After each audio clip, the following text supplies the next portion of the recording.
Let us talk about this movie coming out of 2013, and the movie is Insidious Chapter 2. It is directed by James Wan, written by Lee Whannell. It stars Patrick Wilson, Rose Byrne, and Barbara Hershey. Now, with everything that we do, we need to exercise critical thinking. We need to connect the dots and most definitely ask questions. What is it that Hollywood is trying to tell us? Because these movies were never made for our pure entertainment. They put their agendas and they put their technology in these movies, and we watch as pure entertainment. People connect the dots. Now, let us pick up Insidious 2 from chapter 1, because in chapter 1 we see the father going into the further to rescue his child. No, the father never made it across. Instead, the bride in black that was following him as a child made it over and occupied his adult body. Now, when his adult body was occupied, the first thing it did was to kill the psychic Elise. Right? Now, let us connect the dots. What is Hollywood trying to tell us? That these demonic entities, that when they occupy your body, they will absolutely kill.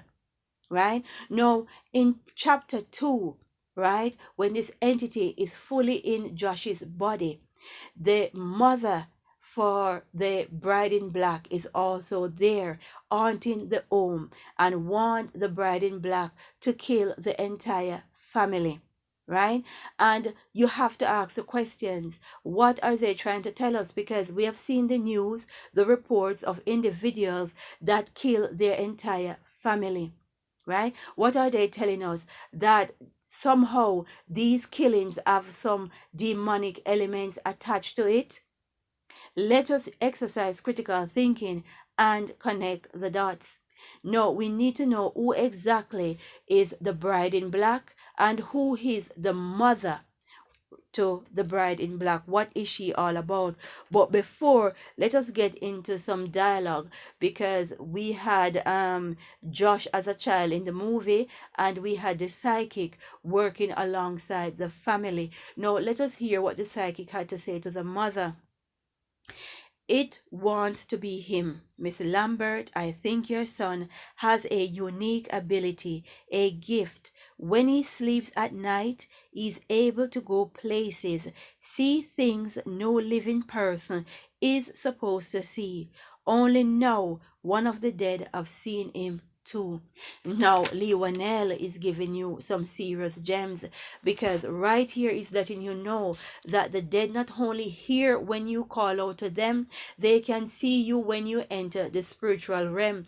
And we should not try to communicate with the dead in any shape or form unauthorized, because it is extremely dangerous. Right? Now let's keep it moving, because we need to find out just who is the bride in black. Now the bride in black end up being Parker Crane, and Parker Crane is a individual with gender identity issues, and he was placed in a mental hospital because he tried to castrate himself. He then later on commits suicide by jumping out a window. Now, what are they trying to tell us? That individuals who have gender identity problems, that they are suffering from mental illness, and that these individuals are demonic, going after people's children? No, if you're sensitive or got a problem with what I'm saying, do not come at me. I did not write this movie. Right? Please address all your comments, all your disrespect, all your various phobias to Lee Whannell and James Wan and the individuals who greenlight this movie. I had nothing to do with it. Right? Because Hollywood have always provided a platform for the LGBTQ community, and they are a major supporter of the LGBTQ community. Right? So I cannot understand, why would they make a movie showing them as demonic entities, severe mental illness, going after people's children? Talk about your friends after breaking bread with you guys, eating and drinking, and that is what they turn around and do. Make a movie categorizing you all as mentally ill, deranged, demonic entities going after people's children, right? Go check this movie out for yourself. Now, let us explore who the bride in black is, because the characters in the movie then go on to his childhood home where they discovered the abuse that the bride in black, Parker Crane, went through as a child. He had an abusive mother, right? A mother that wanted him to be a girl, and a mother which he make remarks to that made him kill these women. 15 victims Parker Crane go on to kill as a bride, in black. 15. You know anything about numerology? 5 plus 1 equals 6, a death number. Right? No, Parker Crane ended up losing his soul, so he turned into a demonic entity, which they are showing you when you carry on in this life and you do some wicked, cruel things. There's only one place you're going to go. There's only one thing you're going to turn into: a demonic entity destined for hell. Right? No, I did not make this movie. And in the movie, we see Parker Crane as a child in a room pinker than pink, dressed up in a dress with bows and frills, wearing a blonde wig. Right? And his mother slapping him around for calling himself Parker. What are they trying to tell us? That children who says that they are of a different gender, that they are coerced, that they are bullied, that they are abused into saying this? Is this what they're trying to tell us?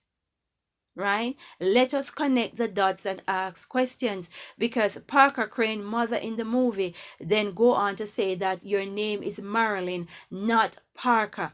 And remember Marilyn Monroe, she was a very troubled spirit, and that's for another time. No, she also make reference that Parker is a name your father gave you, because Parker is quite a masculine name. And when she say father, it could be in reference to a earthly father, also a heavenly father. Right? So she's completely taking the father out, just like what they're doing in today's society, removing the father out the home. Right? Most women are pushing the father out, or through government regulations, or through benefits the father is missing, or through this feminist movement, they are removing the fathers out of children's life. Right? And we see this shining through in the movie. Let us connect the dots and ask questions. What is it that these people are trying to tell us? Because we also see one of the psychic using dice, right? And the dice that he was using, instead of contacting Elise that was dead in part 1, he ended up contacting the mother that lead them almost to their death. So they are showing you that these entities are deceiving and they will lie. So when you go and contact them, you don't necessarily get the person that you're trying to contact with, especially if you're not authorized. See, Lewanel is dropping these gems. Pay attention, right? And when you see these children in the movie going out into the further, it reminds me of the MK Ultra mind control program, when they can disassociate the mind. Right? They are dropping gems and telling on themselves. No, let me introduce you to my little friend, because what we see children going under in these movies and in real life, the trauma that they are going under. My friend here that Hollywood has been showing as the black aliens.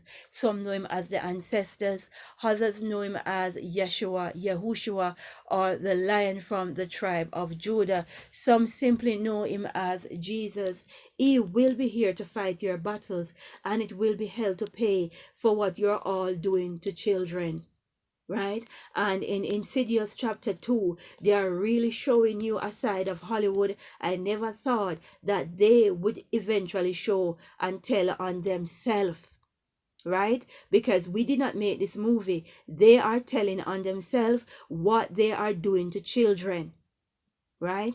No, we need to pray and ask the Most High to guide and protect our children. As I say, glory be to the Most High.